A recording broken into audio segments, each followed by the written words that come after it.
Hello, everyone. Welcome. Welcome here. We are about 6 minutes from the start of the webinar. And I just want to welcome everyone for tuning in today. We are live on multiple platforms, Facebook, YouTube, LinkedIn, and Eventbrite as well. So welcome. Today we have a great one. We have a great webinar featuring Atul Mehra.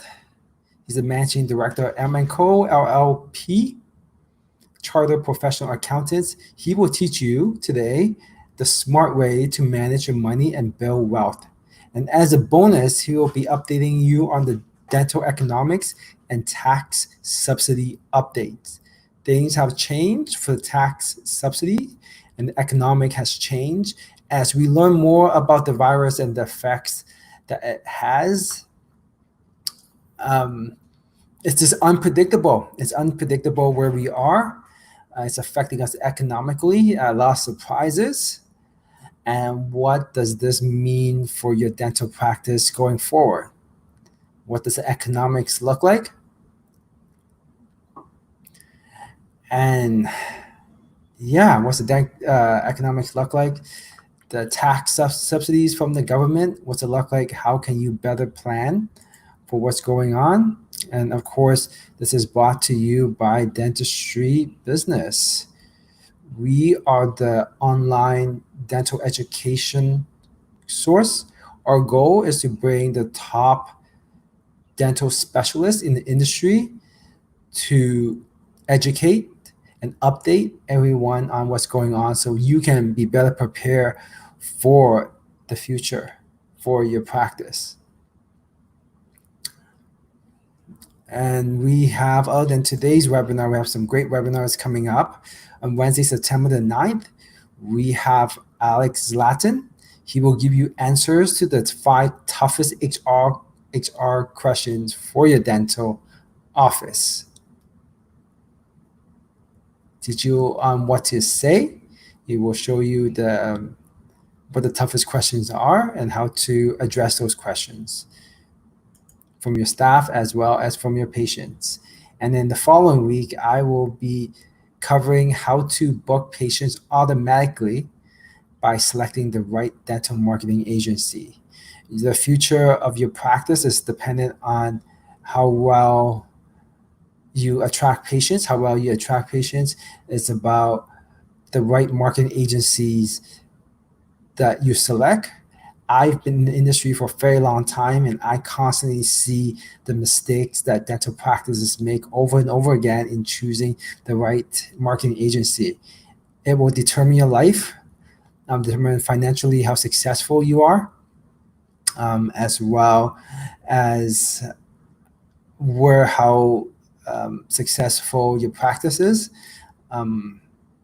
Especially during now, the difficult time, some of you might have patients that are not coming back, right? So you want to be having the right marketing agency and not wasting your money with the wrong one, as well as having the right one so you can attract more patients. And then the following week, Wednesday, September 23rd, we have Blake Hadley, partner and founder of My Social Practice. His webinar will be leveraging local Instagram influencers to grow your practice. So he kind of spoke a bit about it last week. Now this week he's going to go into further detail on how you can get Instagram influencers to help you grow your practice. They will market, they will promote for you. I used to be in fashion many years ago, and the influencers at that time I saw beginning to see how powerful the Instagram influencers or social media influencers are becoming.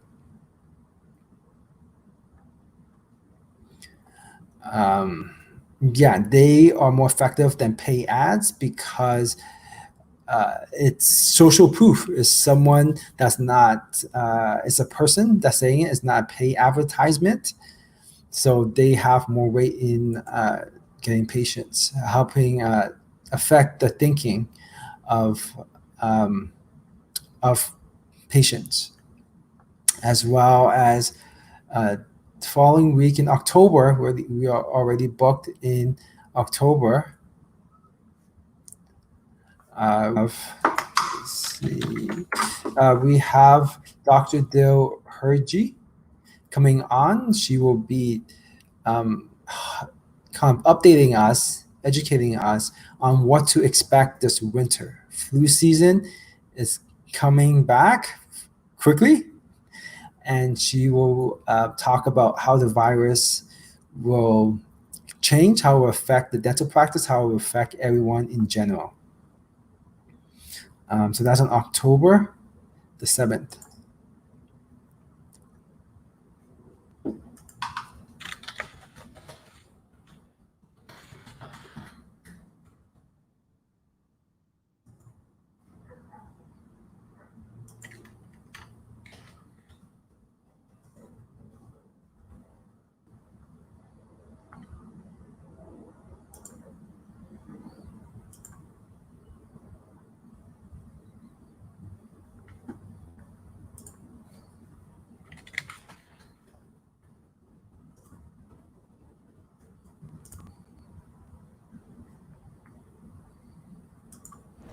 As a dentist, you work really hard for your money. You're constantly working overtime, providing treatment for your patient. At the end of the day, you have very little time to manage your finances. And you realize that your bottom line, what you earn, is a lot less than what you thought or what you could earn. So what do? We have a special webinar coming up where we will teach you the smart way to manage your money and build wealth. Very simple principles that's practical and easy for you to apply to invest and build wealth without working extended hours. The featured speaker is Atul Mehra of M&Co. It will be featured on August 26th at 6 p.m. Eastern Standard Time. To register, go to dentistrybusiness.com. As a bonus, Atul will be giving you an update on the economic situation with COVID and what does that mean for your dental practice and how you can reduce the risk and increase your revenue and your profit during the pandemic.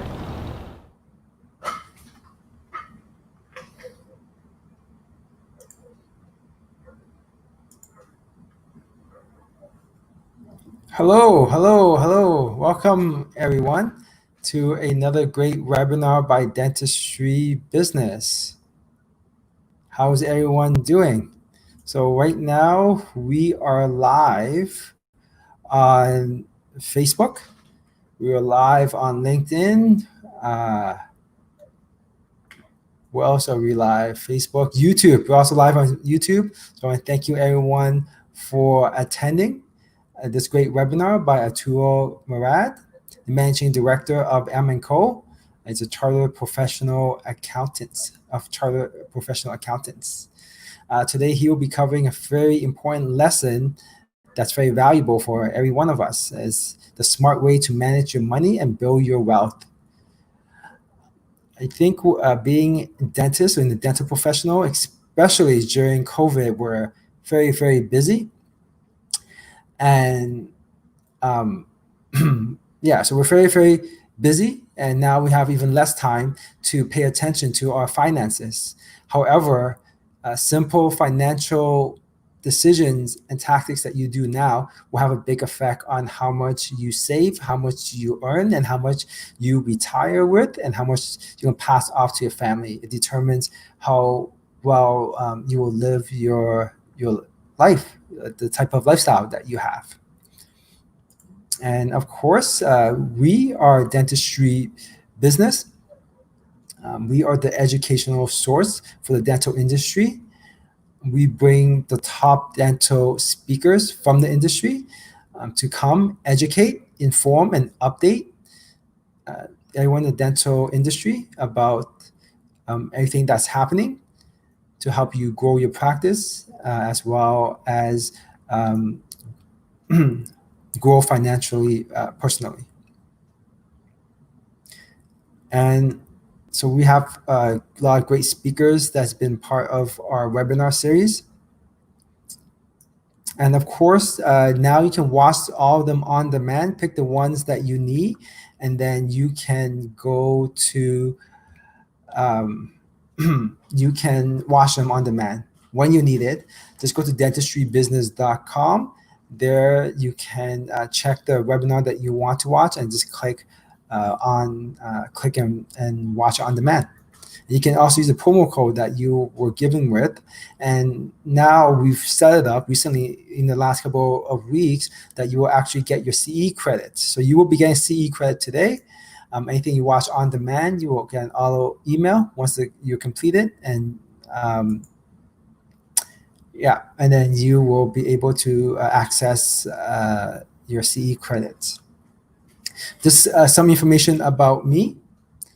I'm the founder and CEO of Dentist Find, a result-driven dental marketing platform and marketing service that applies an analytical and database approach to increase new patient acquisitions. So we help dental offices increase patients using our technology and our services, and we've seen an increase of minimum of 40% new patient bookings from online using our services and our technology. And I teach a course, a dental marketing and social media fundamentals course at the University of Toronto.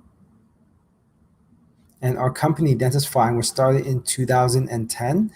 And we have about 25 to 30 team members, mainly developers focusing on our technology. And our feature speaker here today is Atul Murad.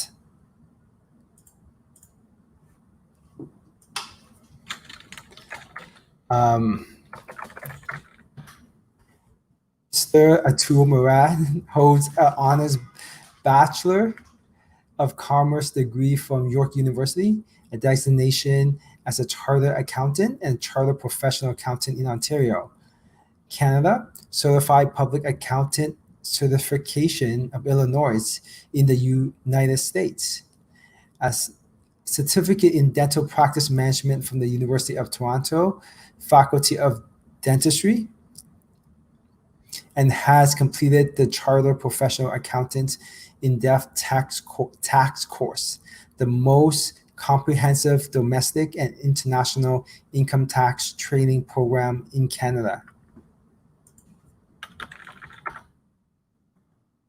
So we have him on today. He's just having a little bit of technical problems. So he will be with us in just 1 minute. So while we wait for him, we will post the link to the Facebook Live feed in the chat section. So you can share that with your friends, your family on your Facebook. So they'll be able to watch this as well. But you being here today in this webinar, you'll be able to get your CE credit for today. For those that are watching from YouTube, Eventbrite, LinkedIn, or Facebook, if you want your CE credit, please go to dentistrybusiness.com and you can register for this webinar, and you'll be able to get your credit as well.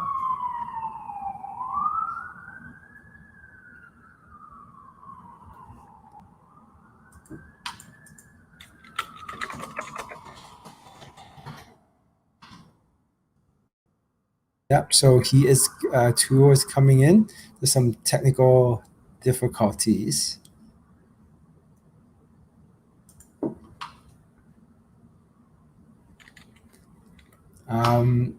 Yeah, so this will be a great webinar.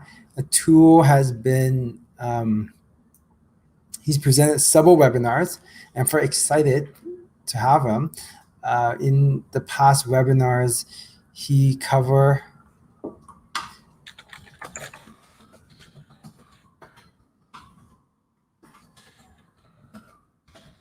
he gave us a lot of great research. Gave a lot of first-hand research, very important, valuable information. And today he will also be covering economic update. a dental economic update about the practices, about COVID, and also about the tax subsidies. So what we have seen recently is that July has been a really good month. There are still many practices that have been closed, which means that the practices that are open or not closed, but they're down to maybe just 1 or 2 days a week. So what that means is that a lot of patients are now going to other practices. So many of our clients are seeing record numbers for the number of patients that's being booked. So, where are you? Is your practice open, and how many patients are you seeing?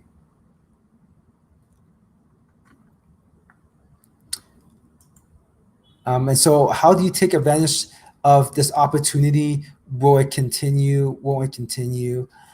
Um, we will see. We will see. I've spoken to a lot of people about going to the dentist. Some of them are still fearful. Some of them feel that this is something that they can kind of put off. While there are many that are, many that understands the risk, and they are going back to the practices. They're going back to the dentist. They know that the risk of getting COVID is really low.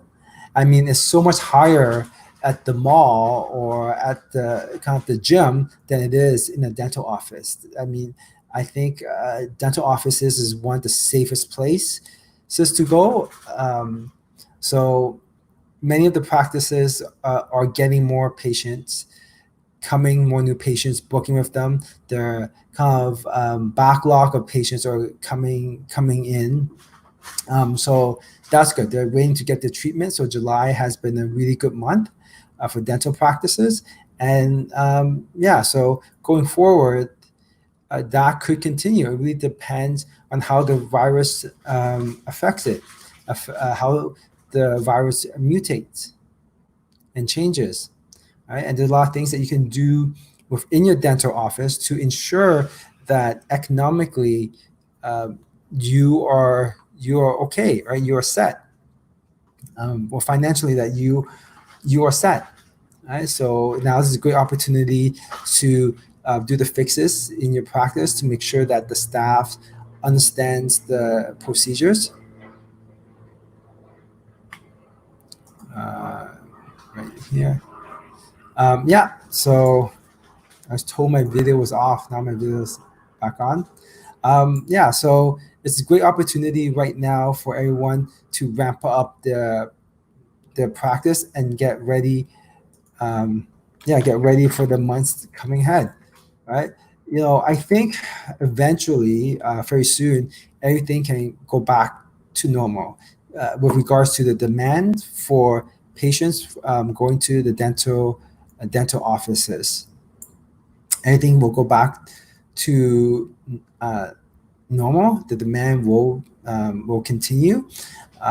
So what that means is that for dental practices, they have to figure out how to be efficient, how to add these additional procedures and reduce the time it takes between each patient, as well as reduce the costs. So those are more critical factors than getting new patients in, is to understand and learn about being efficient in the dental practice. And so I think those are more important factors going forward.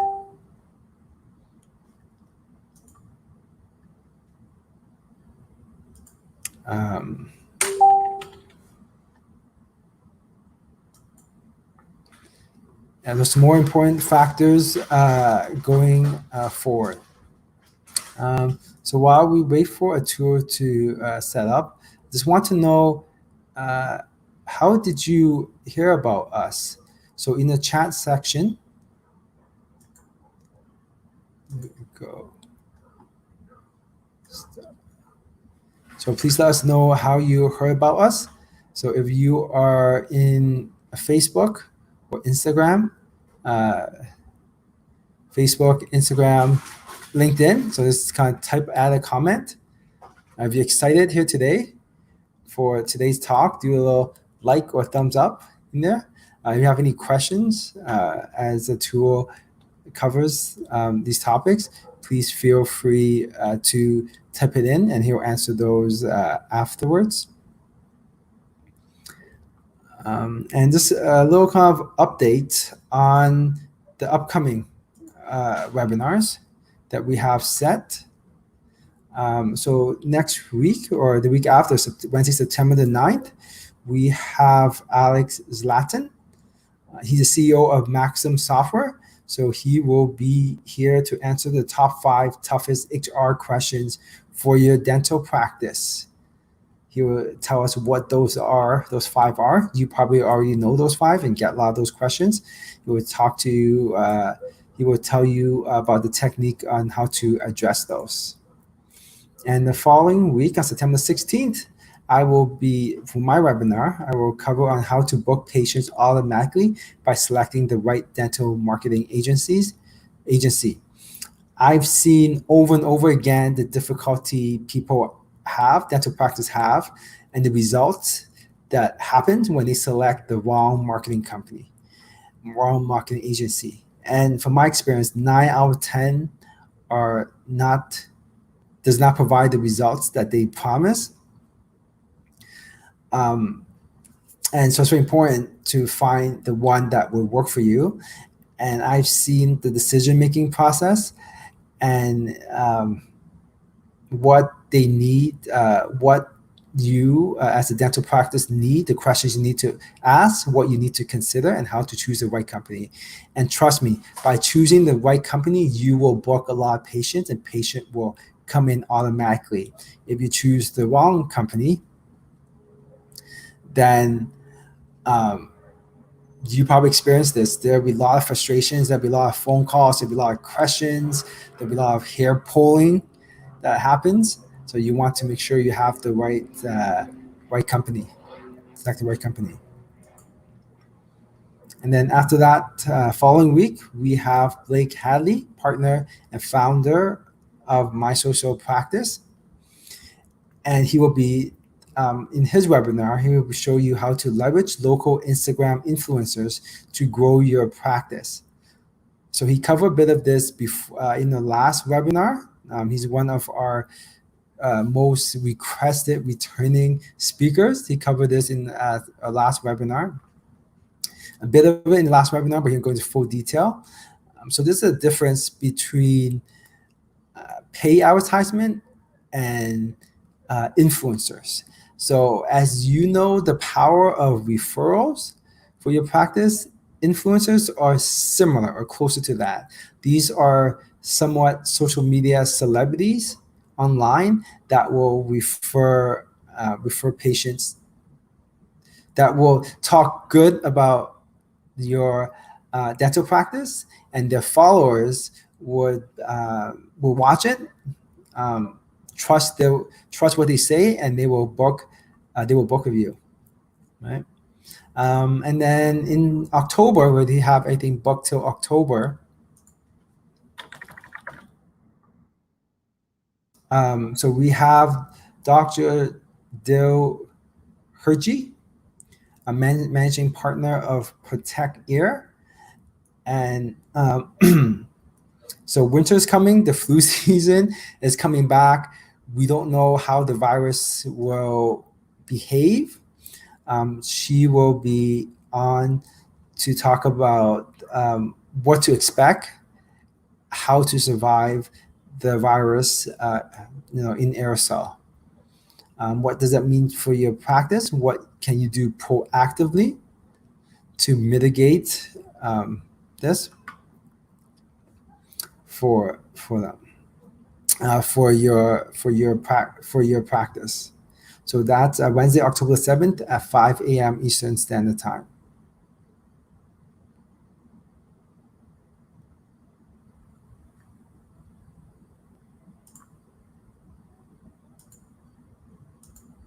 So once again, for today's webinar, as we're reading for a tool, the smart way to manage your money and build your wealth, And the dental economics, with a bonus on the dental economics and tax subsidy update.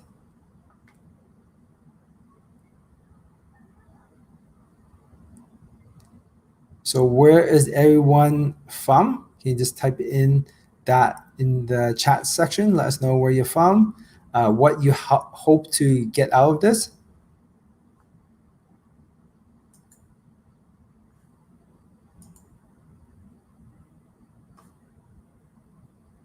So thank everyone for attending.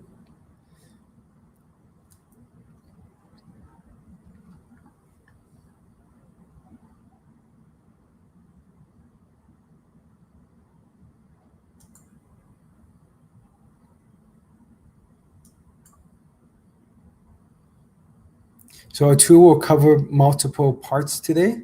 Part one,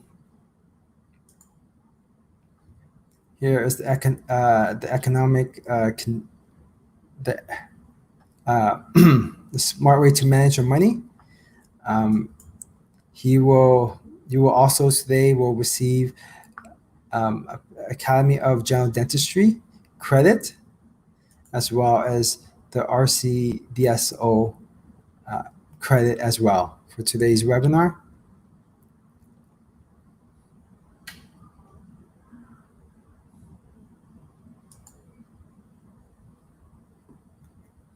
And here's some information about Atul. He graduated from the York University Bachelor of Commerce degree in 1999. He's a chartered accountant of Ontario in 2003 till now. That's a very long time. Lots of experience. He's a certified public accountant, state of Illinois, as I mentioned earlier. Have over 15 years of experience in dental industry. It's very important to have the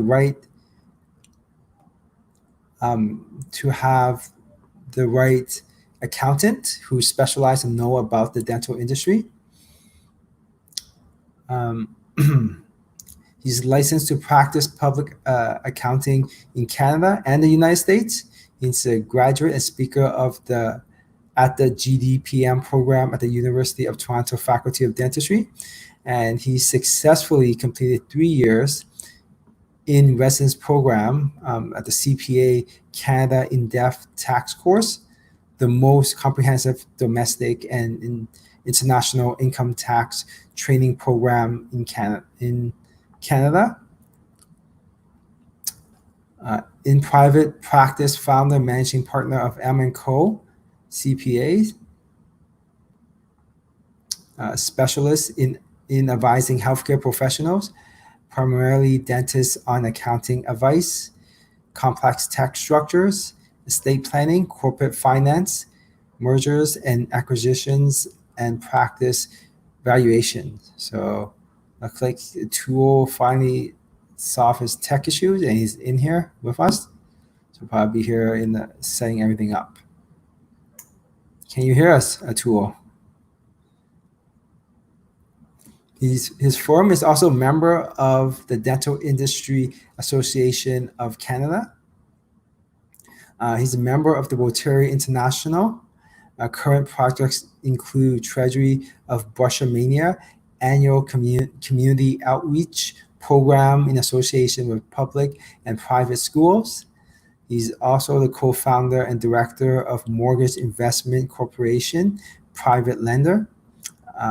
Educational speaker for investors at the private investment course at options trading. Active sportsman and committed family man, wife Sunil, and daughters Jessica and Serena. There we go. He's a very, very busy young accountant. He works hard. He also hosts a lot of webinars as well, a lot of educational webinars just like this one today.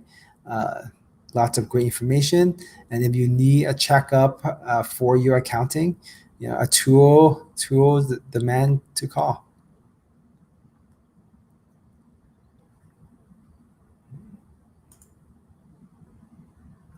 So today he will be covering 8 different chapters. Today we'll see how much time that he has. Number 1 is the dental economics and tax subsidy update. So this is the latest information.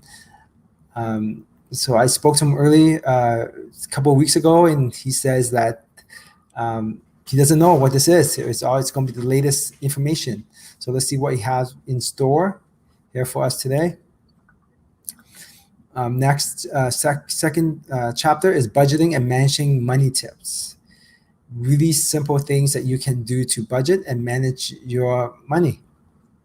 And it has a major effect going forward. Number 3 is managing costs. How do you manage costs for your practice? Right, so this can kill you. I've seen a dentist who's very profitable, and he knows how to manage his costs. So he'll be giving you tips on that and what he sees from the accountant's point of view. The great thing with accountants is that a dental accountant especially is that he sees that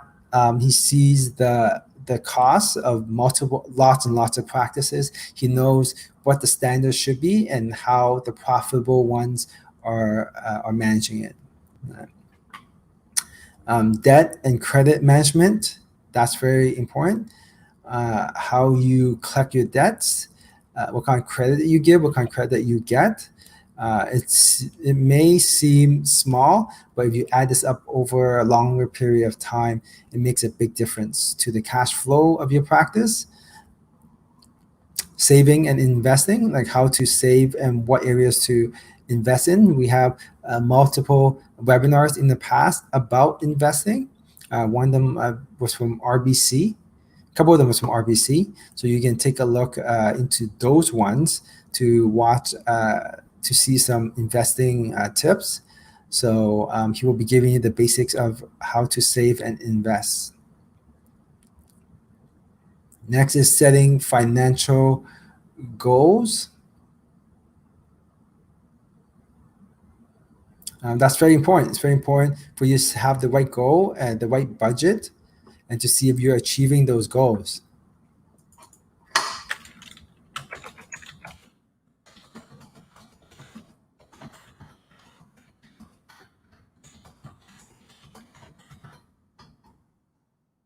Right? And next is protection from fraud and identity theft. It's a huge issue nowadays with the internet. Financial is a lot easier for scammers, fraudsters to get your information. How can you protect yourself? There's a lot of simple things that you can do to protect yourself. So I was listening to, I believe he was, I think the ex head of the CIA, and he gave me a great financial tip. Or give everyone, not me personally, give everyone a financial tip. He said one of the easiest personal data that people can get, most important, is your birth date. That's once people have that, they can get a lot of, can access a lot of your things, your files, because birth dates are used for a lot of security things and uniquely identifying people, right? So if they have your birth date, then they're able to access your files. So it's very important for you not to have your birth date in social media or on any of these platforms like Facebook and so on, right? That's very important. And there's also giving you a lot of other tips on protecting yourself. So don't have your birth date. So change that on Facebook and on everything else. So for me, I have a fake birth date that I use, or a couple of them that I use. And unless for actual government documents or for like flights and things like that, where it links back to my passport, I don't use that, right? And then finally, he'll give you a financial health checklist.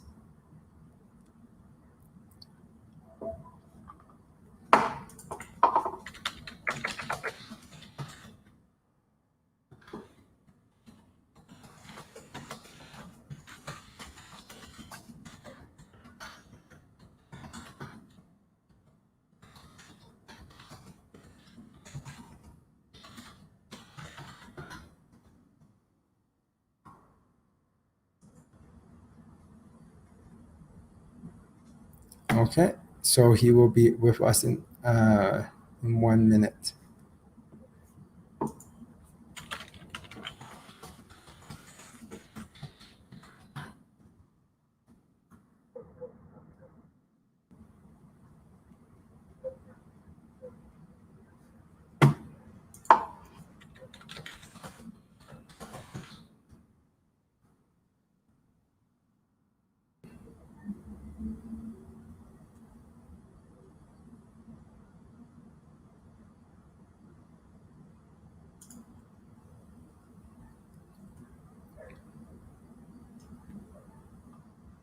So here's a timeline of what happened with the pandemic and how this relate to dental offices. Right on December the 31st, 2019, strange the strange disease was reported in Wuhan, China. Um, there were some reports that near the end of this December, near the end of the year, that was reported, and on January the 11th, 2020, first death reported in China. And then in January the 20th, North America is first confirmed case that happened. Right. In January the 23rd, Wuhan shut down. The whole city shut down. That's when we started getting serious. And they moved to January the 31st, 2020. The World Health Organization reports global health emergency. This is when stuff starts getting serious. And on January the 31st,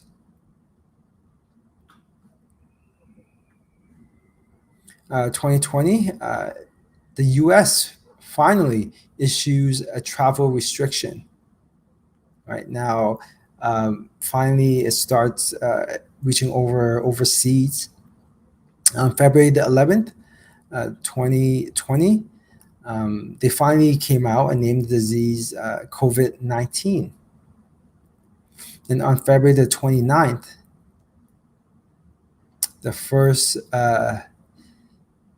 death in North America. It seems so long ago, but at that time we were starting to panic.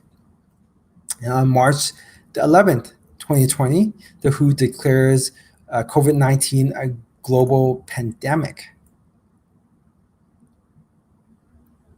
Right? It's moving really quickly. On March the 15th, 2020, the RCDSO issued suspension of non-essential and elective dental services.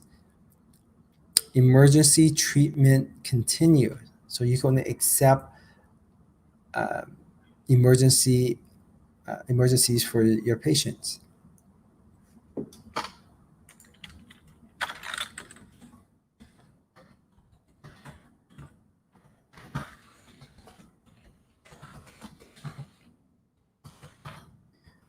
May the 26th, 2020, the chief medical officer at the Officer of Health issue directive number 2.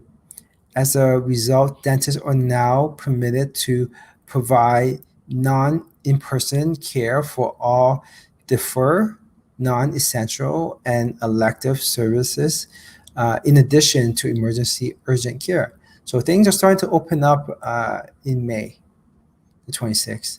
And then at the end of May, May the 31st, the RCDSO updates the COVID-19 managing infection risks during in-person dental care guidelines. So the dental offices are starting to open up in June, and now here we are in August. A lot has changed during that time. All right, so this is a timeline of how, I guess, quickly or how slow, depends on how you see it, of what happened. Right? And so the cases in Canada has been decreasing, but as you can see here,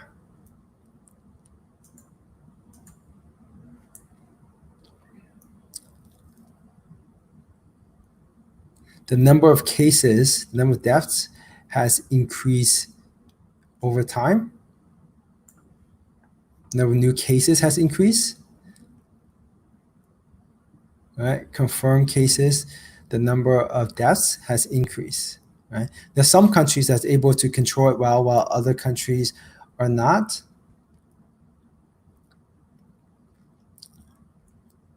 All right. So this, you have seen this gone up. This is a little bit dated, but you have seen this gone up and kind of flatten out overall.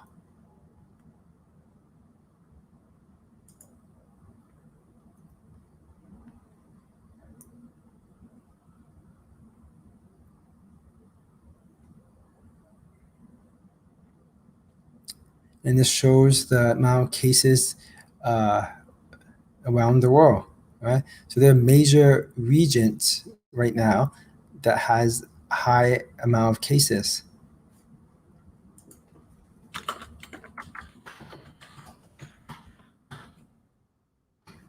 Right here. Luckily, here in Canada, we our cases has stabilized, but in the United States, it has they still have quite a bit.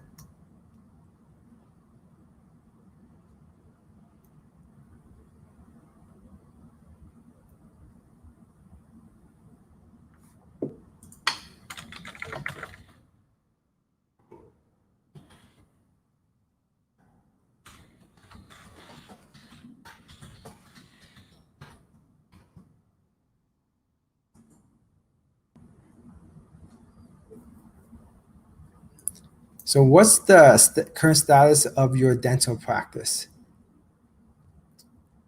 Right. So, as you can see, at the week of March the 23rd, there's none that was open. No. So, green is open and business as usual, and whereas red is closed and not seeing any patients. Right. So, as you can see in March, when this when they start tracking. So this data is for the United States. So this is a few months.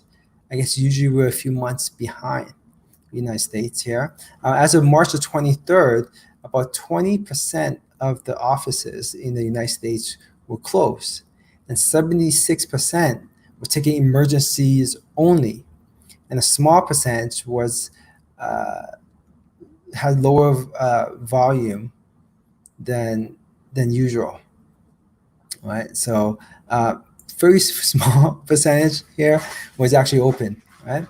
And as we went from March to April, the amount that was closed starts decreasing here. And then the amount that's partially open starts increasing. And now in the United States, they start opening back in May, here, May the 4th. So they try to open back in May the 4th. A small percentage was open. And then May the 18th was 10.8% that was open. And as we move forward, more and more dental offices has been opening. And as of August the 10th, earlier this month, almost half of the offices in the United States are now open, business as usual, right? And 51% have lower patient volume, right? So as you can see in the states here,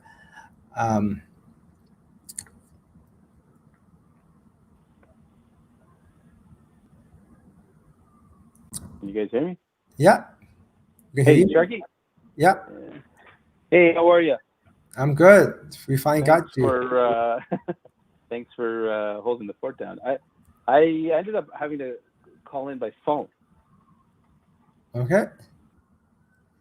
And for some reason, there's some issues with, I think, internet speed where I'm at. That's the only explanation.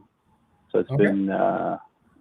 I mean, I've been able to log into the big marker, but what do you think is the best option at this point? Do you think we could continue? Yeah, so I've covered up to this slide. Can you see the slide that we have up? The slide I see right now, can you just switch the slide back quickly so I can see if it moves on my end? Because right now, yes, I do see it. Okay, good.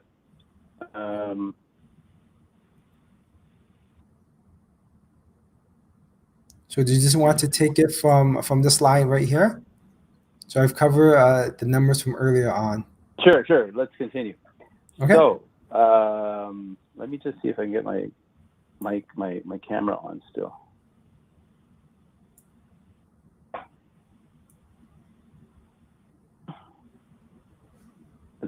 Is the camera working?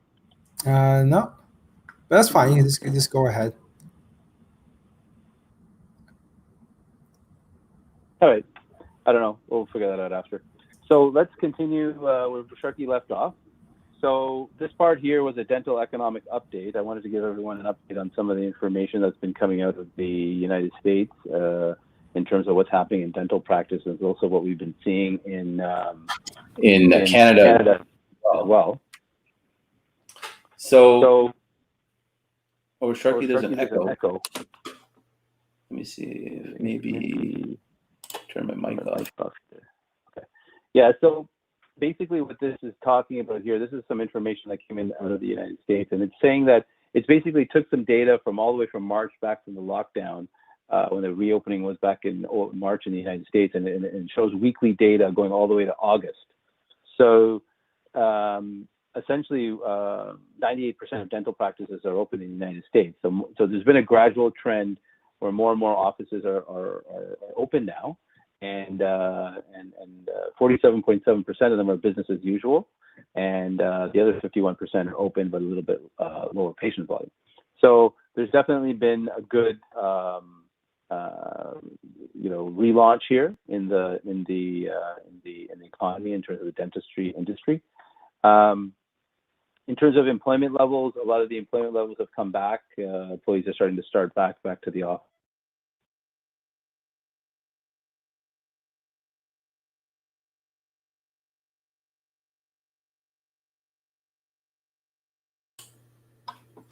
Hello? Can you guys hear me? Yeah, nice and clear. Can you hear me? Yeah. Okay. Yeah, I think I'm back on the regular stream here. So some of the employment levels have come back as well, which has been a positive sign, and a lot of the companies in Canada have taken advantage of the Canada Emergency Wage Subsidy as a way to subsidize some of the wages that are paid to their employees and help assist them to get back to normal levels. In terms of patient volume, that's also rebounded quite well. If you do a weighted average, it's about 73% back to 73% of pre-COVID levels. So that's also a great sign in terms of the market rebound, and we've been monitoring that, and there's been a gradual increase in the patient volume coming back in Canada as well, and a lot of our clients are seeing 60, 70, 80, 90% increase in patient volume, and even some of them have rebounded back to higher levels than pre-COVID in terms of their revenue. So there has been a positive rebound in the market. This is an interesting statistic because it talks about, it looks at the patient volume and it compares different household levels and in terms of income. And there has been a little bit more uptick in people coming back to the dental offices when their income is a little bit higher, but it hasn't been significant. So income level of the patient has not directly affected the amount of patients that are coming back to the clinic. So it doesn't matter if you're in a high income area or low income area or medium income area, the patient volume has rebounded irrespective of that. So there has not been a direct correlation between income level of the patient in terms of their personal income and whether they've been coming back to the clinic. In terms of associates, a lot of associates are now back to work and we have seen a good rebound there, and a lot of the employees are back as well. So that's also a positive sign. In terms of PPE, we've seen a good sign here where originally back in the early days of the lockdown, there was a problem with PPE supply, but a lot of those supply considerations have been muted and are no longer an issue. I recently spoke to a client and he said that he was talking to a supplier and he's forecasting that there could be a glove raw material shortage possibility in Canada. So he's sort of planning for that, as well as I know the Ontario government has recently partnered up with 3M to build a supply for masks. So I think the market is more, is better prepared now for in terms of PPE, in terms of if there's a second wave and if there's any other future issues with PPE. I think there's been some time here where we've been able to get that money, get those PPE levels back to proper levels.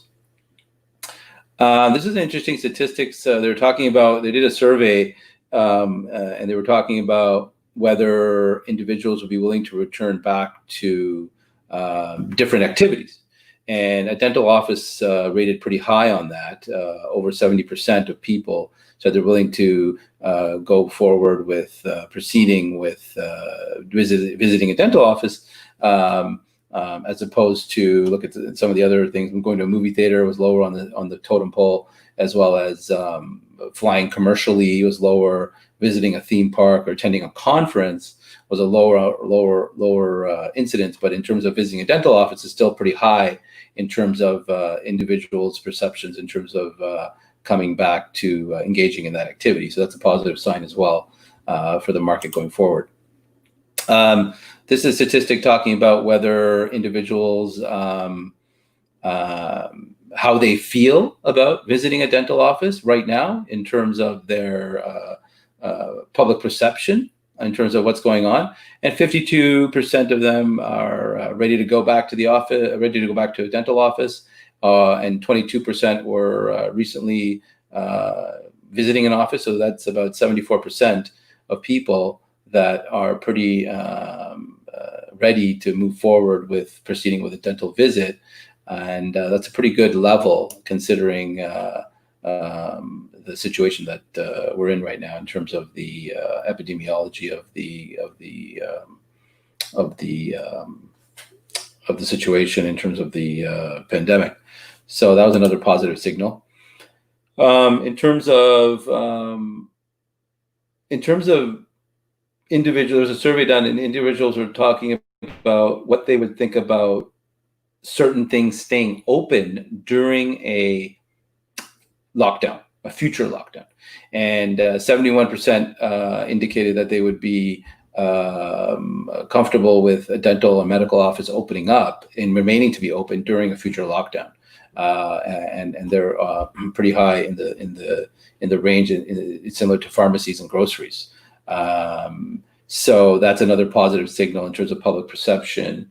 If there is a future lockdown during the flu season or in the winter, depending how things progress, that people are continuing to be positive in their perception of dental offices remaining open. In the United States, the American Dental Association has tried to persuade the government to make dental services a essential service going forward to mitigate any future lockdown considerations, and that's something that the Canadian government is still, they haven't disclosed that directly, but that's something that I know that some of the associations and are going to be working on, trying to get dentistry as an essential service going forward, so that it mitigates any lockdown risks. In terms of, so that's essentially a general update. There was a couple of slides going back that maybe Sharky had indicated, and this is just a general slide comparing, which I thought was interesting. This was on June 23rd. It talked about the number of confirmed cases of COVID-19. It was about 9 million, 8,993,000. And then just 2 months later, on August 23rd, it jumped up to 23 million. So there's been a definite 60% increase in new cases over the last 2 months, and 70% increase in deaths, and 155% increase in confirmed cases. So there's definitely been a huge, increase globally in the cases, and that's something that that we're just going to have to continue to monitor. So that's just a general, economic update in terms of what's been happening in the market right now to date. Today's seminar was, I'm just going to go back to the table of contents. Today's seminar, we're mainly going to be talking about budgeting and managing money, managing costs, debt management, saving and investing, setting goals, and getting you guys some tips on managing your personal finances. And that's very important right now, especially consider we're technically in a recession, and we need to be cognizant of our personal costs as well as our clinical costs. And we also need to be more, sharpen the pencil in terms of what's going on with your personal costs. So I'm going to give you some general tips and guidelines on these topics, as well as some information about fraud and identity theft, and a financial health checklist as well. So just to start off, let's see if, and then I'm going to get into, or maybe, I'll get into a little bit here about just on another sort of an economic update about the Canadian Emergency Wage Subsidy, which has been a hot topic. So the government has changed the rules going forward into September to December. So these are the old rules here, where you were eligible for 75% of the wages for your employees. So this has been a great program for a lot of dental offices, especially during the lockdown period, where they've been able to recover some money from the government for some wages that are paying to their employees. Now the government has gone ahead and extended the program to the end of December, but they've changed some of the criteria in terms of qualifications, depending on your revenue drop. So previously, you had to have at least a minimum of a 30% revenue drop from April to August in order to qualify for this. So now they've changed it to, if your drop is between 0 and 49%, so even if you have technically a 1% drop in revenue compared to the previous month of that year, you can still be eligible for some subsidy. So from 0% to 49% drop in revenue, there's a change in the calculation. It's a little bit less of a subsidy amount. And if your revenues have decreased by 50% and over, which isn't really an issue for many dental offices, but other industries have. But in that case, the subsidies are a little bit higher, but lower than they are now. But a little bit higher than if your revenue was from 0 to 49%. So definitely something to monitor. Some of the new rules are quite technical, and they depend. The baseline test is to check your revenue. That's the first thing to check, to determine if what your revenue decrease is. And it's so client specific, and there's so much technical details around the new rules. We haven't filed one for August yet. That's when the new rules kick in, because in July's subsidy calculation, there's a grandfathering provision where you can use the old rules. So most of our clients who are eligible for this have gone under the old rules, where they're still down over 30%, and they've been able to use the old rules for July's subsidy calculation, which was filed in, they're filing it now. So for the next filing period, which will be for the August, or for the August period, you can still use the old method as well. But then for the September period, going to December, there's going to be some changes in the calculation. So definitely just a general thing, maybe just reach out and to your advisor, and see if you can make sure you navigate those new rules, or if you're doing it internally, to definitely take a look deeper into that. There's some other rules with respect to if you're an owner manager and you're the owner of the business and you're running a wage subsidy calculation for yourself. As part of the calculation, they've changed the amount. They've lowered it to $1,129. Previously, it was $3,388. So they've sort of lessened the subsidy as the recovery has continued, as we pursue through the next stage. So that sort of first part of the seminar today, just a general dental economic update. Overall, things have been going well. The recovery has been going well. Most clients have started to take advantage of the opportunity to open with less restrictions, and they've been able to get their PPE up to date, and their staff is back, and they've been able to take advantage of some government wage subsidy programs to subsidize some of their lost revenue percentages. So that's a general update. Now, I want to switch gears and go into the main topic, which is this whole budgeting and money management tips. So this whole thing about budgeting, right? It's all about it's a very simple concept. I mean, a lot of people get intimidated by it because it can be like overwhelming at times to try and forecast and keep track of where you're at. But at the end of the day, it's just the difference between your income, the money coming in, and the expenses going out. So it can be just as simple as that. And one of the things you can do is keep track of your income and your expenses by keeping track of your receipts, right? That's just a basic tip. And one way to do that is to maybe do it religiously for a certain period of time, for example, like 3 months, and then keep track of all your expenses for 3 months on your personal side as well. And then it'll give you a better idea and feeling for what's going out and whether you can make any adjustments. So in terms of income, as most of the participants are dentists and healthcare practitioners, there's different sources of income. You may be associating at 2 different places, or you may be working in 2 different clinics, or you may have some money coming in from maybe sabbatical or some sort of university learning facility. So that income, you got to sort of get a good handle. Okay, what's my base income? Because that's going to drive your budgetary calculation. So you might want to look at the last 3 months of your income levels if you're an associate, or look at last year's income and get an idea of, based on your production, what your income is. That's the first step. Then you got to look at your expenses. So it's a pretty good list here. It's just a general list of some general personal expenses that people have. And it gives you an idea of what a typical amount may be, but obviously it can depend on your lifestyle choices. So you got your rent, your mortgage costs, your car payments, your insurance for your car, utilities, gas, hydro, cell phone, childcare expenses.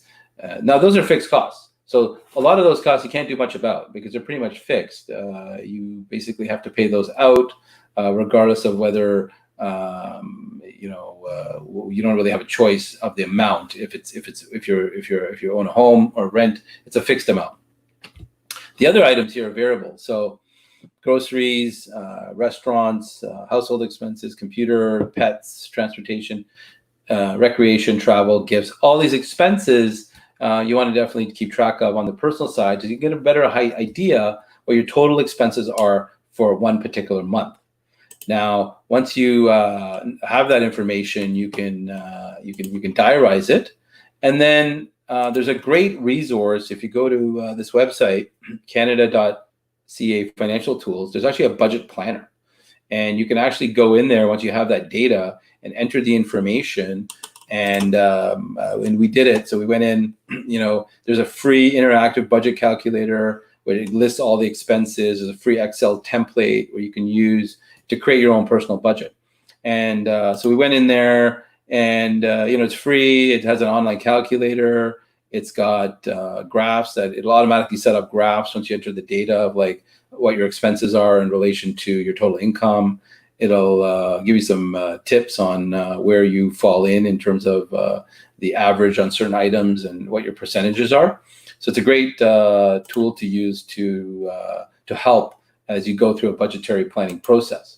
Now, this is an example, like once you go in there, you enter your name and some information, and then you enter your total income and then your expenses, and then it'll automatically generate a monthly expense and budgeting sort of pie chart calculator. And then also take that information and it'll compare it and give you an idea of how your budget compares to their suggested guidelines in relation to those particular expenses, whether it be transportation, medical, or travel or whatnot.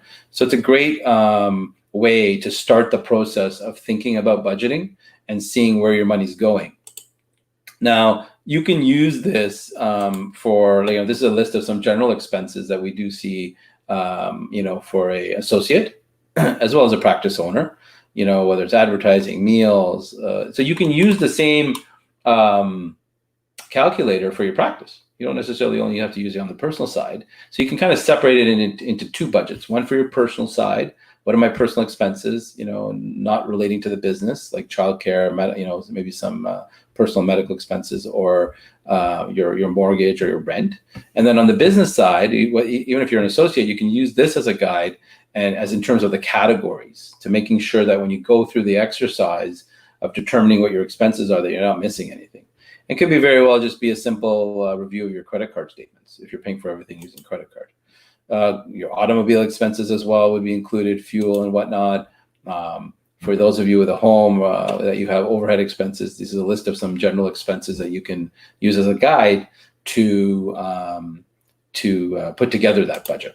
Now, in terms of, once you've determined, okay, here's my budget, here's my income, here's my expenses, then you got to sort of say, well, okay, what am I spending and how can I mitigate my overhead costs by reviewing those expenses? So one simple way to do that is just check the invoice, check the bills. Look for errors, look for late fees, interest and penalties that you might be paying. Look for errors that are made on the statements.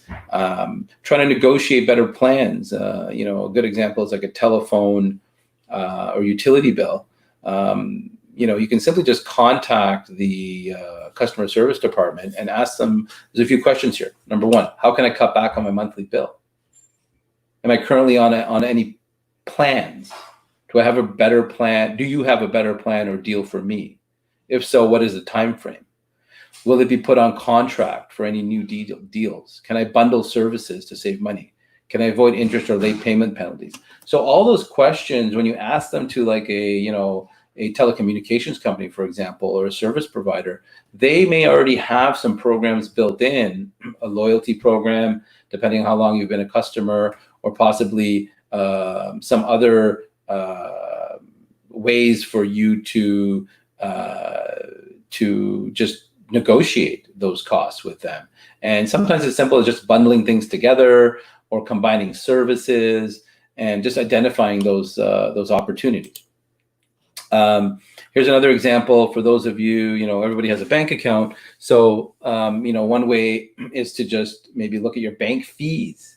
There's a great tool available at the canada.ca financial tool website where you can go in and you can enter what kind of banking needs you have, and it will give you a output of what banks are providing and what the fees are. And there's a full disclosure of various different categories, such as if you go on the tool there, you click on the link and then you go to bank account comparison tool, and then you put in some information about whether you're looking for a checking account, what province you're in, and it'll actually give you an output of different institutions, and it'll tell you what fees they charge for all these different categories, whether it's monthly fees, withdrawal fees, transfer fees, overdraft fees, bill payment fees, debit card fees, and each institution has their own guidelines. So you can use this as a way to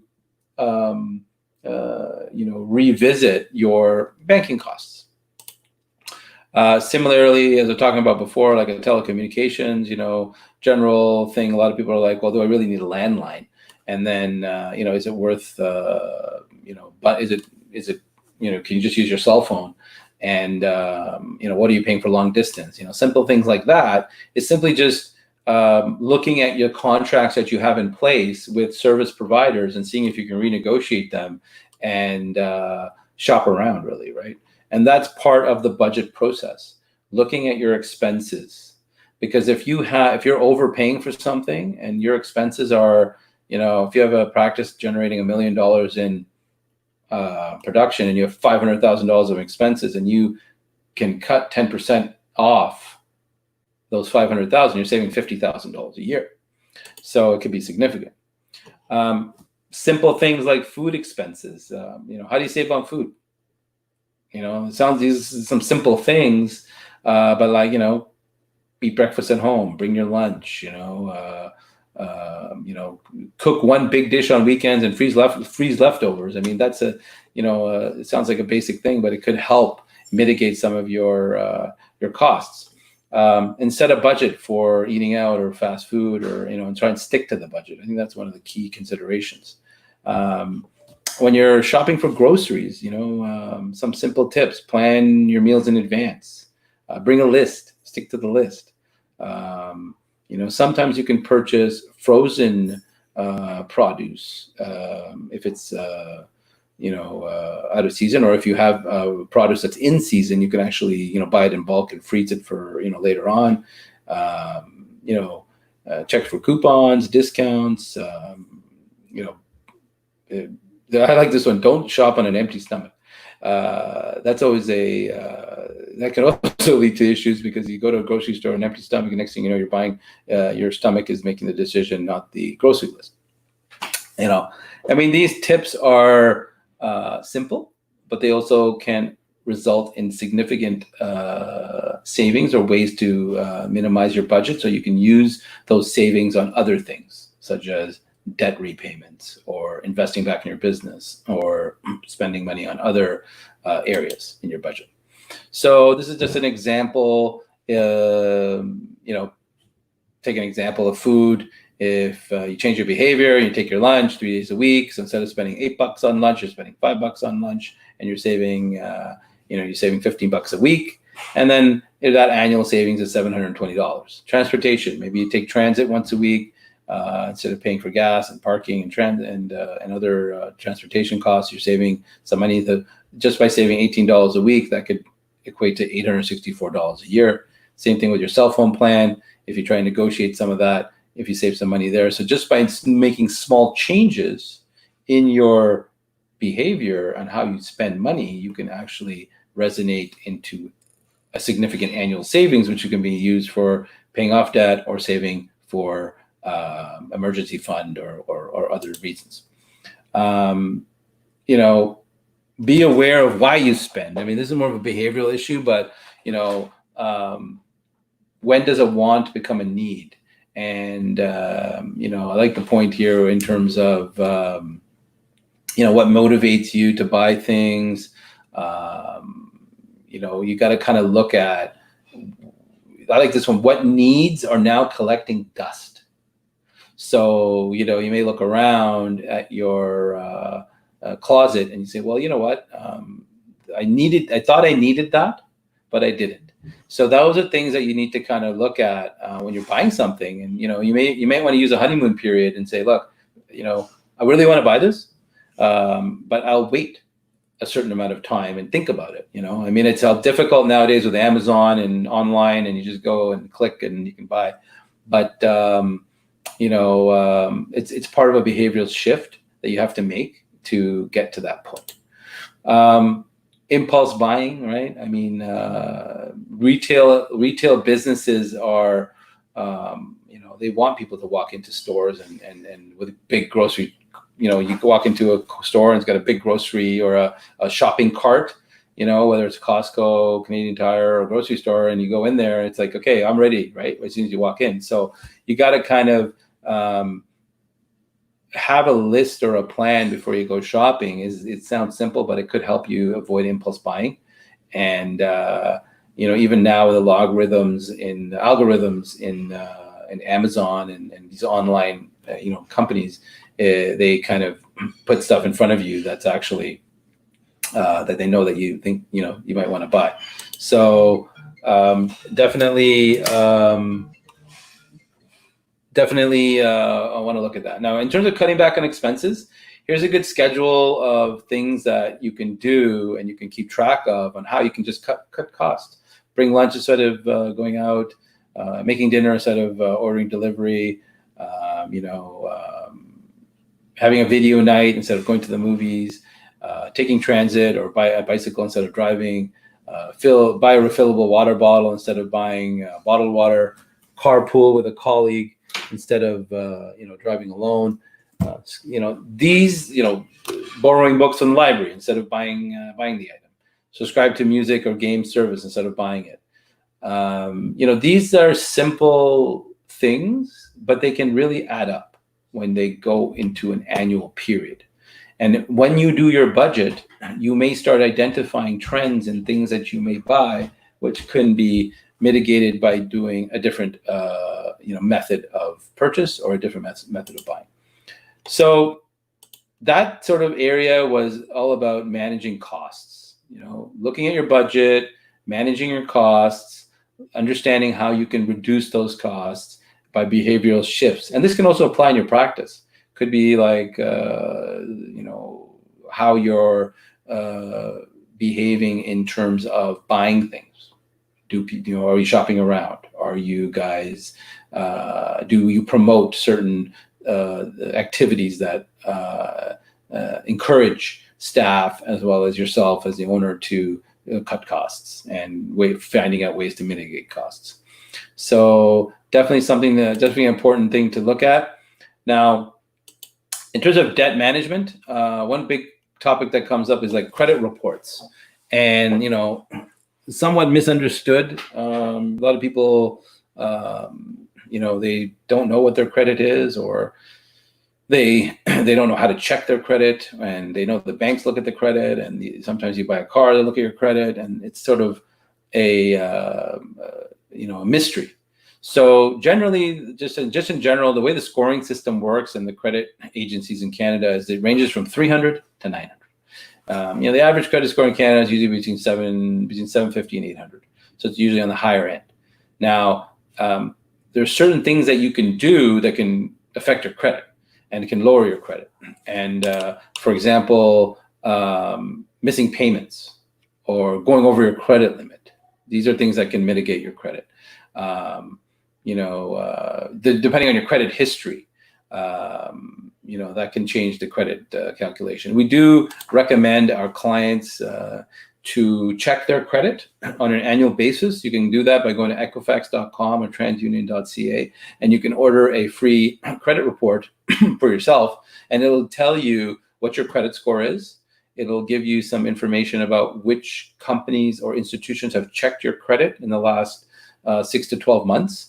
And it allows you to just kind of check and see if everything looks, in line with what you have been doing, and to make sure that nobody's been checking your credit without your permission and therefore affecting your credit score, or if there's any items on your credit report that are, incorrect or they're not right, and then you have to contact the credit agency and let them know so they can rectify it.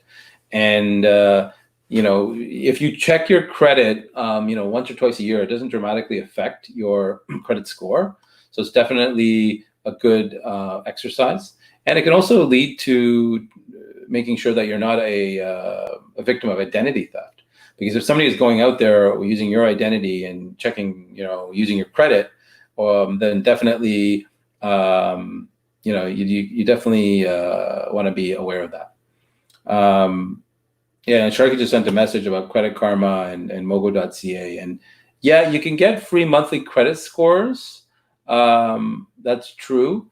I'm still not sure about one thing about that, because sometimes what happens with Credit Karma and these other companies is once you agree to, for them to, you agree to sign up.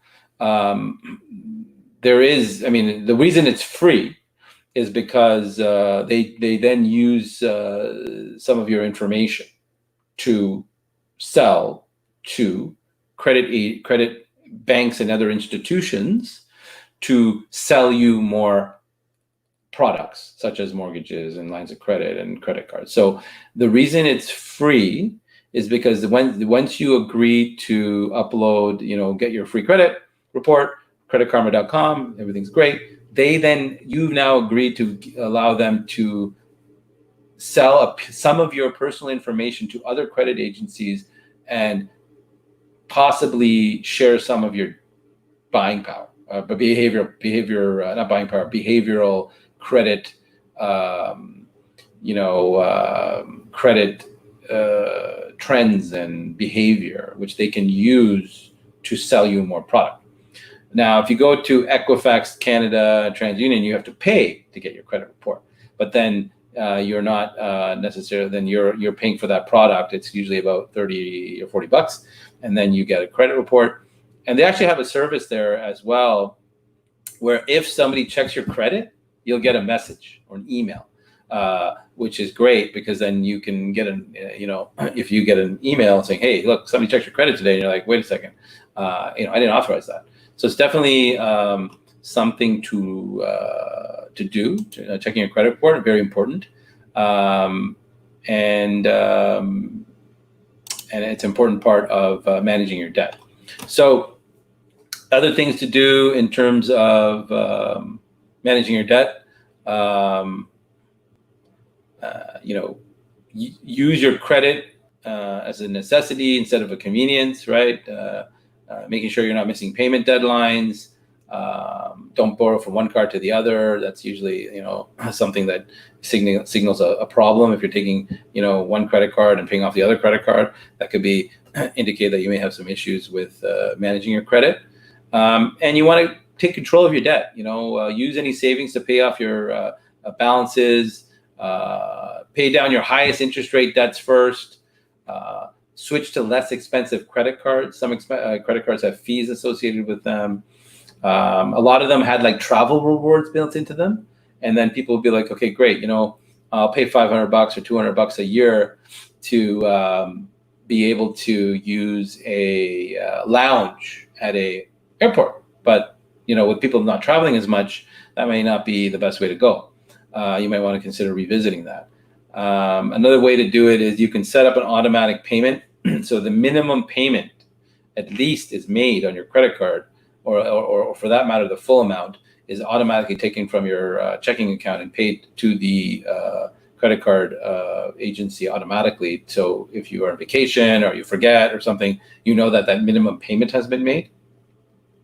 I think it's important to make sure you review your credit card bills before you pay them too, just as an exercise. So if you don't necessarily want to have it so that it automatically pays the full amount, because you want to make sure you have that opportunity to go in, check the credit card statement, make sure there's no errors or fraud activity, and then make that catch up or lump sum payment for the rest of the month. But you can make the minimum payment, and if you make the minimum payment, that does help ensure that you don't have a missed payment. Leave your credit card at home. That's an interesting one. I mean, if you don't have your credit card with you, then you're less likely to use it. There was a company, actually, I read an article yesterday, a company coming out of Australia, which has now come to Canada, and they're offering buy now, pay later offers for retail merchandise. And that's a dangerous signal too, because people are now looking at, some typical things like a house or a car. You may go in a car dealership or you buy a house and say, okay, the price is X and you're going to pay it over a number of years. But now there's companies out there that are actually offering credit to retail companies to give to their customers. So that's also a danger sign. A lot of those offers sound good, but the interest rate that's built into it are just, are not favorable to the consumer. Debt consolidation, definitely something to look at. Where that's debt consolidation is when you take, let's say you have 3 loans and you consolidate them into one loan. And let's say before the consolidation, the interest rates were higher on the, one of them's at 2%, one's at 5%, one's at 7%. You consolidate them all into one at 3%, for example, and then you're sort of saving money that way, but instead of paying higher interest rates. That's something you can definitely look at to managing your debt. there's a little summary there about loan consolidation. Essentially, again, just combining the loans into one payment and maybe helping your budget and also lowering your total interest costs and removing any high interest loans, and consolidating them with low interest loans.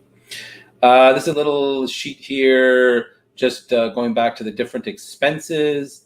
This is more on the practice side, right? Whether it's a healthcare practice, you got the insurance, the professional fees, accounting, legal fees, equipment rental, different expenses relating to running the practice, and you can use this as a guide for your budget. Because when you're doing your budget, you want to have certain categories, right? Just to simplify it, instead of having everything just all scattered over into different columns, you can sort of try and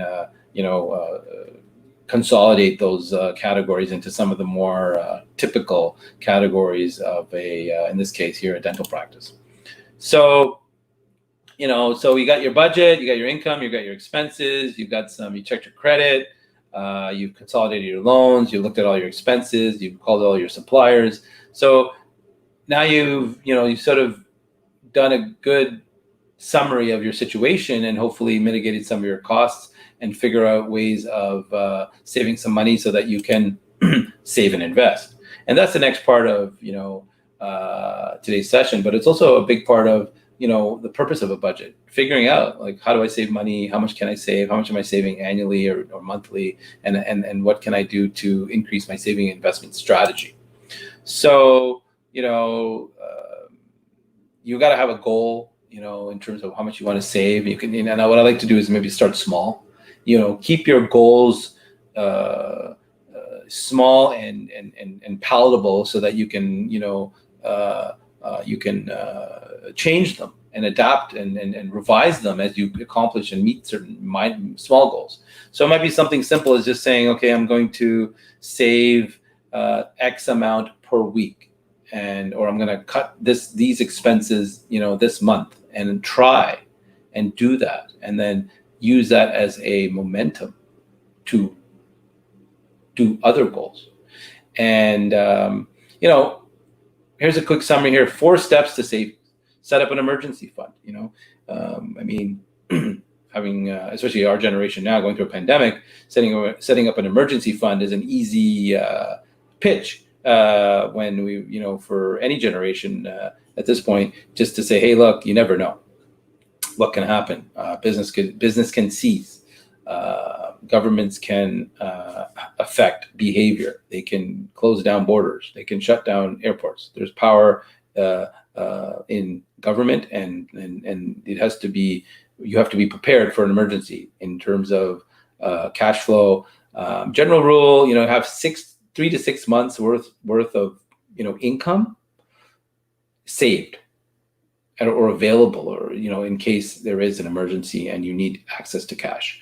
And if you have this money saved, you want to keep it in a separate account with low fees, highly liquid, in a cash position, or like in some sort of term deposit or GIC that has a low term, so that if you need access to that money, you can just tap into it. You don't have to sell a stock or wait for the term to end or something. So that's the first step. Another way to do this is set up a forced savings. Like, you can contact your bank and just say, hey, look, every month transfer X amount of my gross income into a separate account. And that is your savings. And you want to sort of monitor that.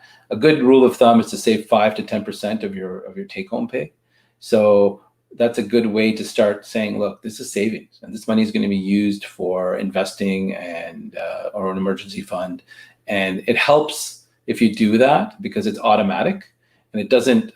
You don't get into a situation where you're sort of like, okay, it's being managed and monitored, and there's a system to determine that amount.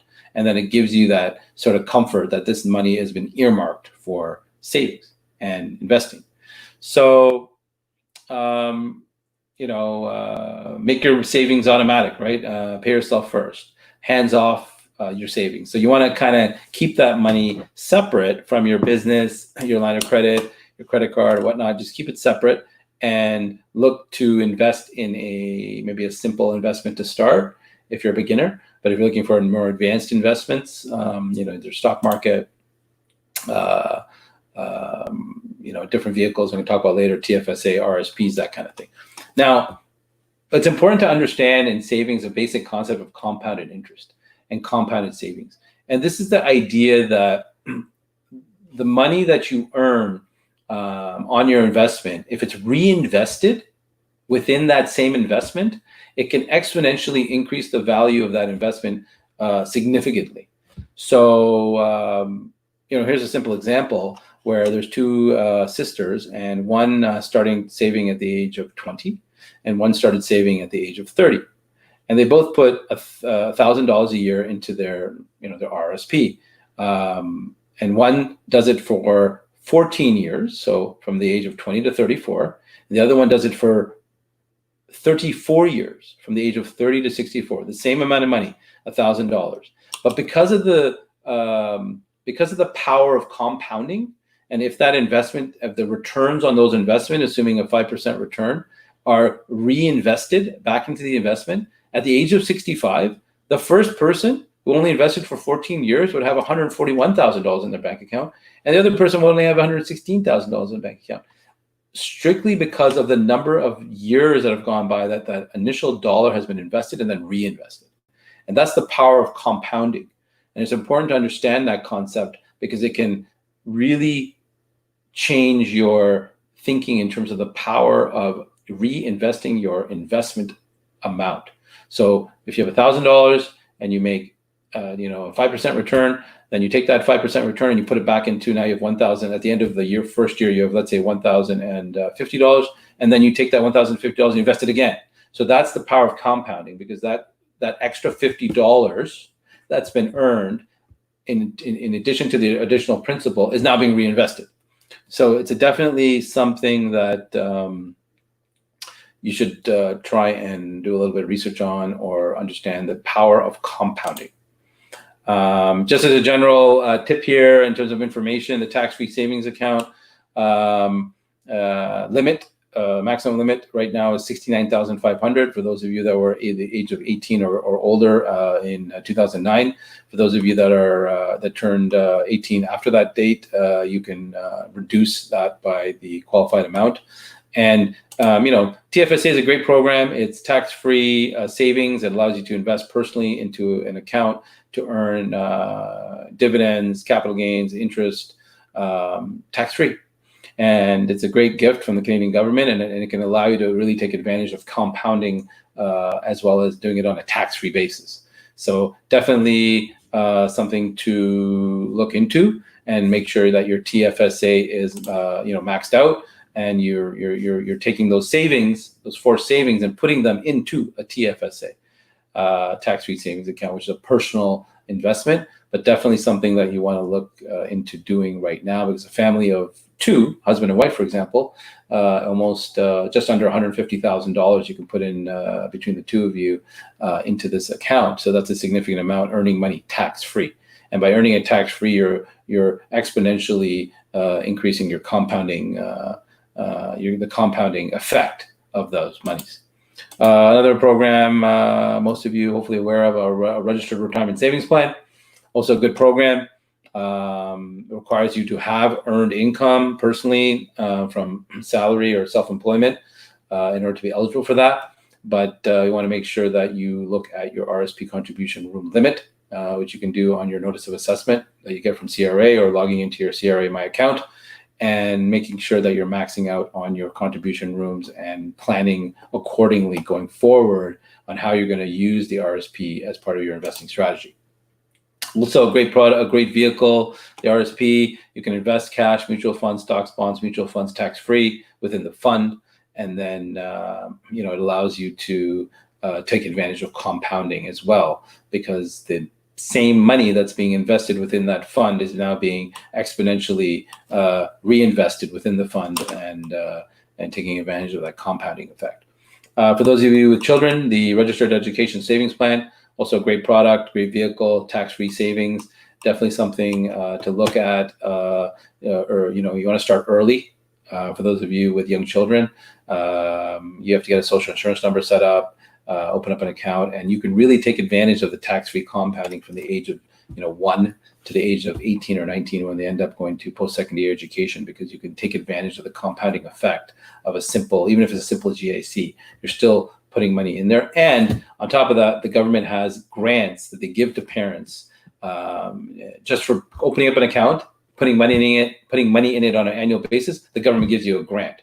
It's a top-up directly into the RESP that allows you to get essentially government funds as a part of your return. And I think it's a great way to start building monies for those children that are planning to go to post-secondary education.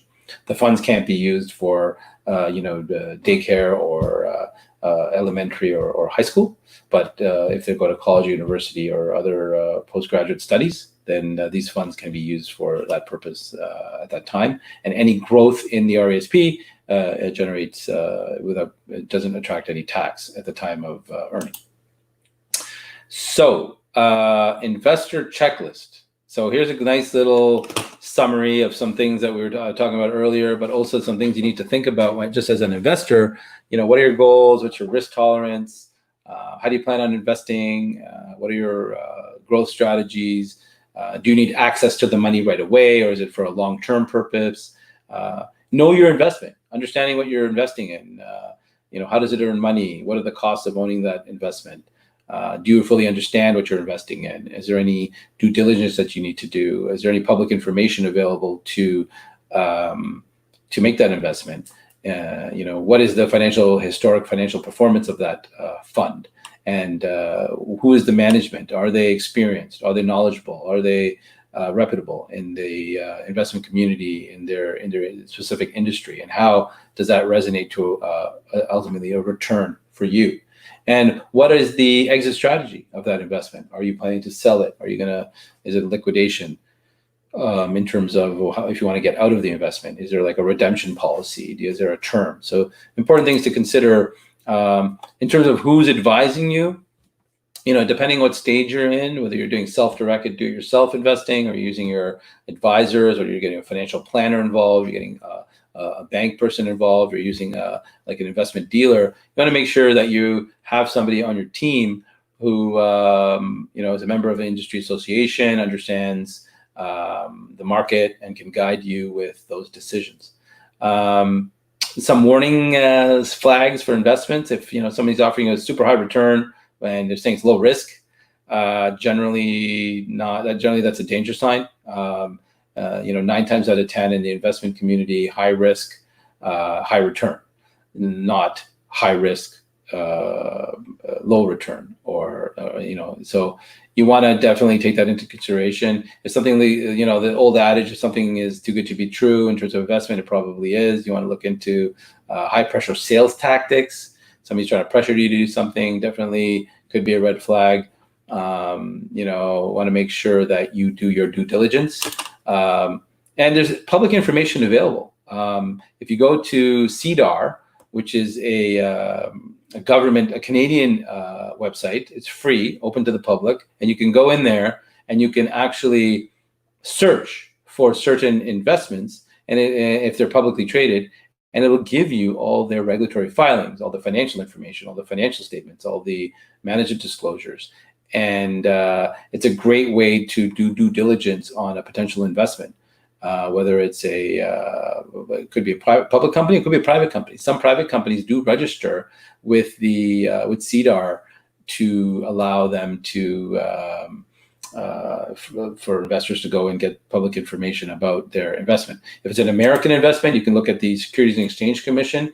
Go to the website, EDGAR, EDGAR. You can put in a company's information, and it'll give you up-to-date, by the minute, financial information about that company.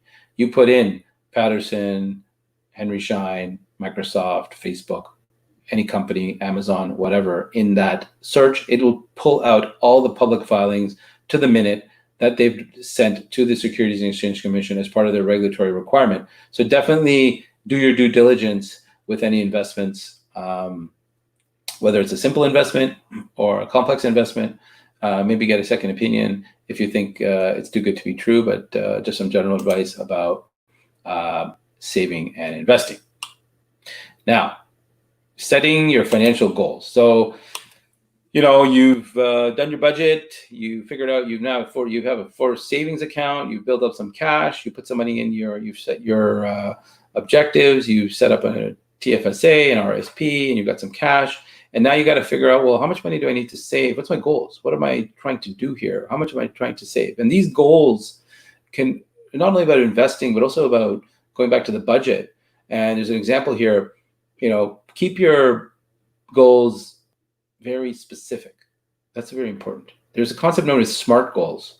I remember back in, I can't remember any years, maybe 5-6 years ago, I took a course at the University of Toronto, Faculty of Dentistry. It was the dental practice management course. And they talked about this concept too, SMART goals. So the reason they call them SMART goals is an acronym for specific, measurable, achievable, realistic, and timely. So the concept is, in order for a goal to be a goal, it needs to meet all 5 of these criteria. It needs to be very specific. You need to be able to measure and track the goal. It has to be achievable. It has to be realistic. And it has to be a time frame and a timeline in terms of achieving that goal. So if you apply that to a concept here of a vague goal, I want to get out of debt and save some money. So that is not a goal. It may be a goal, but it's not a SMART goal. And the reason for that is it's too vague. It doesn't tell me when this person wants to get out of debt. It doesn't indicate how they're going to do it. There's no quantitative measurement. So it may not be realistic depending on the situation. So here's an example of another way to phrase it.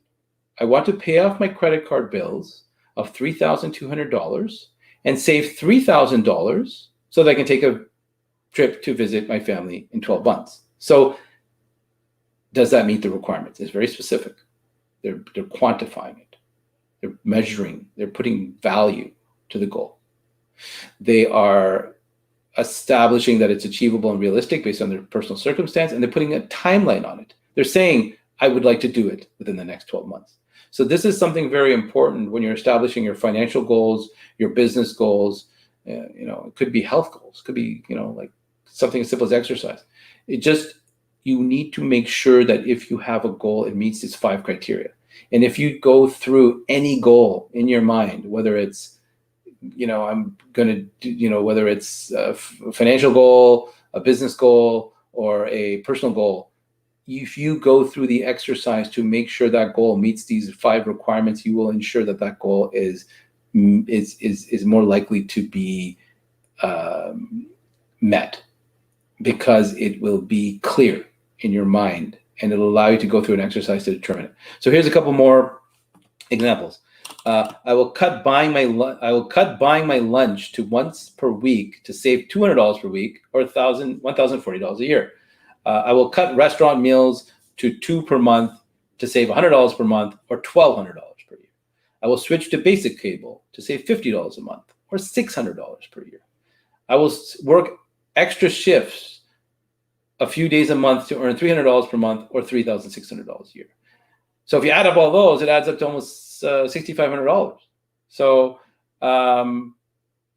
it adds up, but it's also important to go through that exercise and monitor your goals, and to go back and to revisit those goals and make sure that you're meeting those goals. And, general tip, you just write it down, right? Just write down your goal, put it on your fridge, put it on your bulletin board, make it real.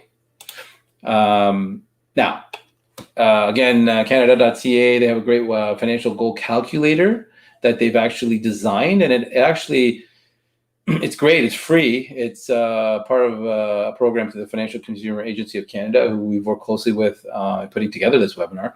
They've allowed us to, they've helped us to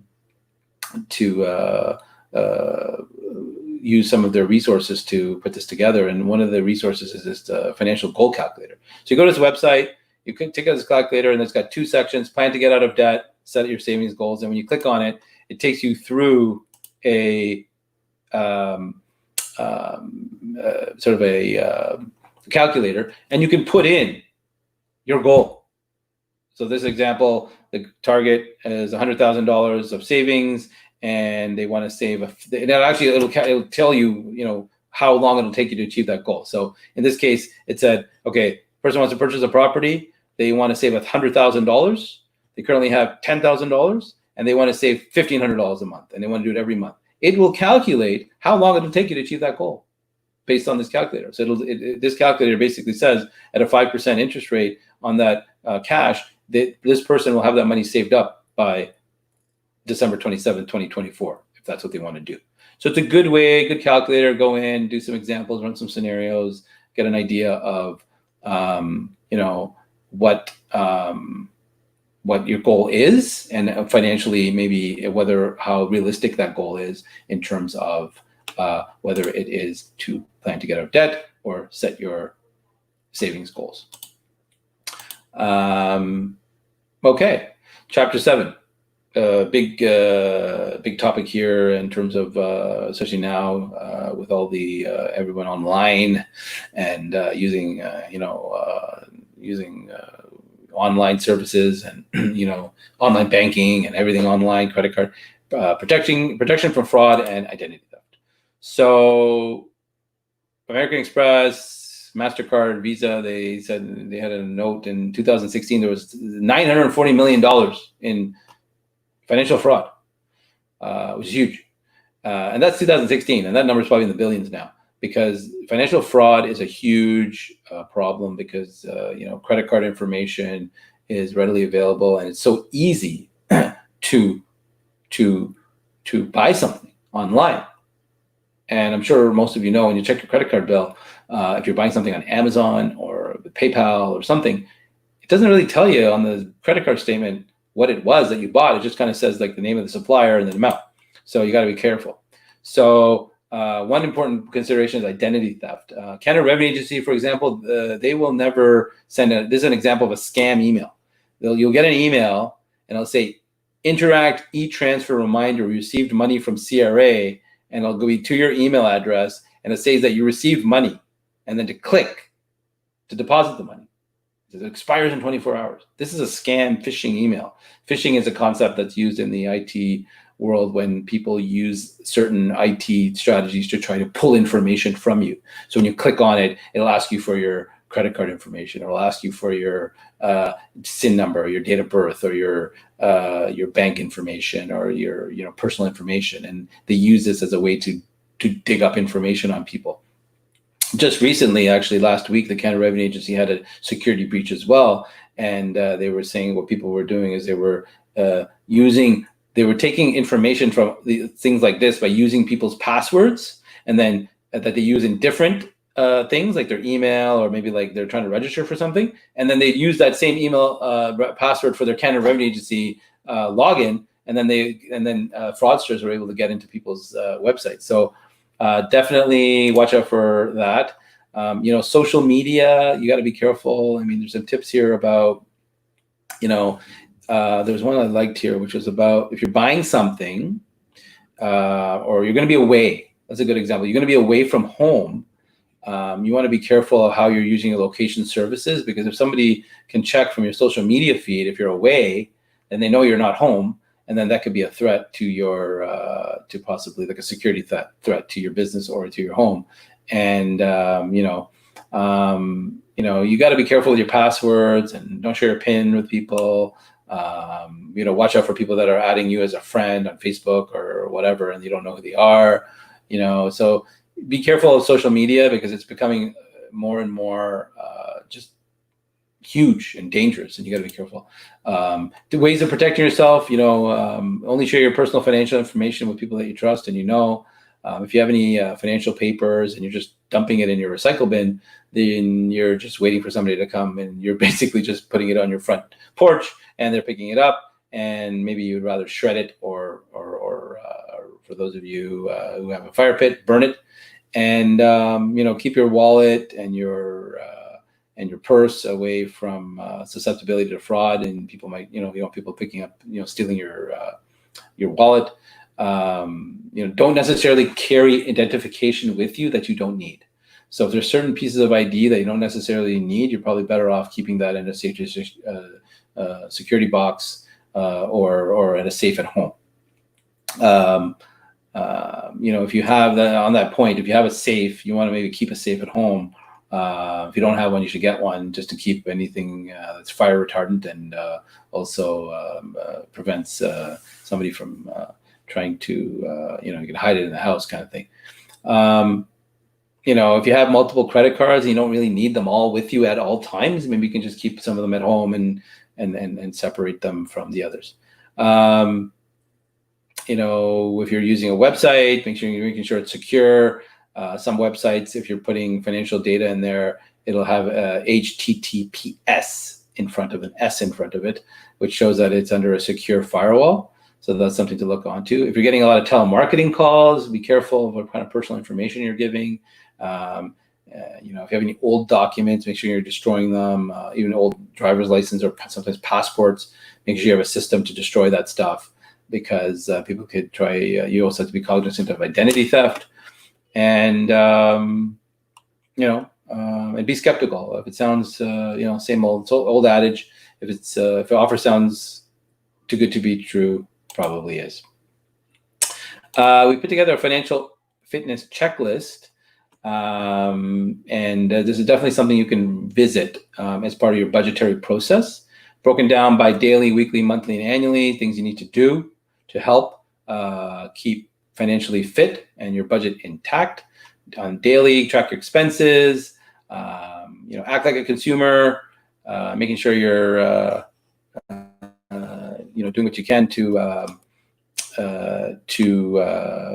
keep track of all your expenses. Limit your ATM transactions. If you're using an ATM machine and it's not in your bank, if you're going, let's say you have a one bank card and you go to a different bank, guess what? They're going to charge you a fee for nothing, just because you weren't at the same institution. Every week, you want to maybe monitor your online banking transactions, making sure you're sticking to your weekly budget. Make sure you pay your bills on time. Try to save 5 to 10% of your income. Build up that emergency fund. Check all your bills and statements. And at the end of the year, check your credit report. Make sure you try and make contributions to your RSP and TFSA, and revisit your goals that you've made. And make sure that you update your financial plan with your, whether it's your wills, or your accountants, your lawyers, your financial advisors, and making sure everything is in good check. So hopefully that is a good update. Let me see if I can. There I am. All right. The video is working. I kept it off because it distracts me when I'm talking sometimes. But hopefully that was a good update for everyone in terms of budgeting. It's a hot topic. We could go deeper into it. We're thinking about doing a part 2 where we get into more detail about the business side of budgeting for your practice as opposed to the personal side, and looking at some advantages and disadvantages and ways and methods of using budgeting in your business as well as on the personal side. So if anyone has any questions, please reach out, send me an email or give me a call or direct message, and we'll try and get back to you with any questions that you may have, whether it's today or in the future. And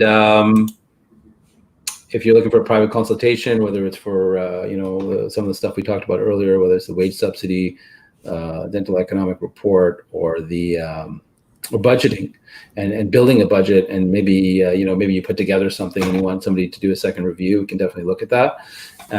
Reach out, and we're happy to support the industry, and thank you everyone for having me, and looking forward to our next session. We're planning some stuff in the fall, and thank you, Sharky. And if anyone does have any questions, please reach out. No, on the webinar, I'm not sure if there's any particular questions at the moment, but happy to give a distance. That's great, Joel. Thank you. Just going to apologize for the technical difficulties. I think it was a local issue where on the internet that might have been the problem, but glad we were able to get back on track. Yep, thank you a lot. That was a lot of great information, everyone. Unfortunately, we're past our time, so we can't take any questions. But definitely having another one about the budgeting for practices, I think that would be really great. I think one question I constantly get a lot is benchmarking. A lot of practices don't know how much, what percentage they should spend. They don't know if it's good, not good, how much they're spending for production, and then so on. Right. So I think that would be. There was a slide in the presentation where it had those, had all those practice expenses on it, and it did have a general benchmark on there. So definitely, if anyone has any questions about that or wants to reach out, and that's something that we do for our clients as part of our annual review, is we will look at their salaries and make sure that if there's any areas that are off of, that are not consistent, we will definitely review those expenses with them in their practice. So definitely a great exercise to do annually. Okay, great. We'll look forward to that. Thank you, everyone in Facebook land and YouTube land and LinkedIn land for watching us. Enjoy, have a great evening, and then we'll see you soon. Register for all the upcoming webinars and watch on demand past webinars. Go to dentistrybusiness.com. Thank you. Have a good night, everyone. Bye. Bye.